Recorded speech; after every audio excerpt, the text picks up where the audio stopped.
Welcome to Kenton's videos. Enjoy the video. In this video, I will explain how to make bone broth for fasting. First, select about 2 to 3 pounds of bones from grass-fed beef, chicken, or fish. You'll also need a few carrots, celery stalks, and 1 onion, roughly chopped. Don't forget a tablespoon of apple cider vinegar. It helps draw out the minerals.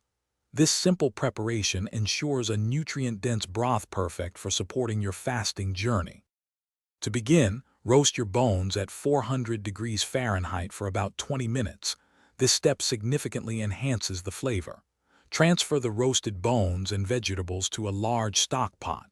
Cover everything with cold water, ensuring the water level is about 1 inch above the ingredients. Bring it to a boil, then reduce the heat to a gentle simmer. Let it cook for 12 to 24 hours, skimming any foam that rises. Once your broth has simmered, carefully strain it through a fine mesh sieve into a clean bowl, discarding all solids. Let the broth cool completely at room temperature before transferring it to airtight containers.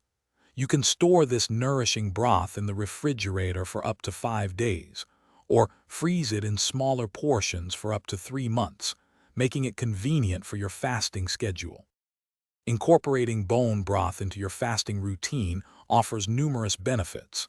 It supplies vital electrolytes and minerals, helping to prevent deficiencies and maintain energy levels. The gelatin and collagen in the broth also support gut health and can significantly reduce hunger pangs, making your fast more manageable. For more great resources, including a book that can truly change how you think about money, check out the links in the description below, along with other deals.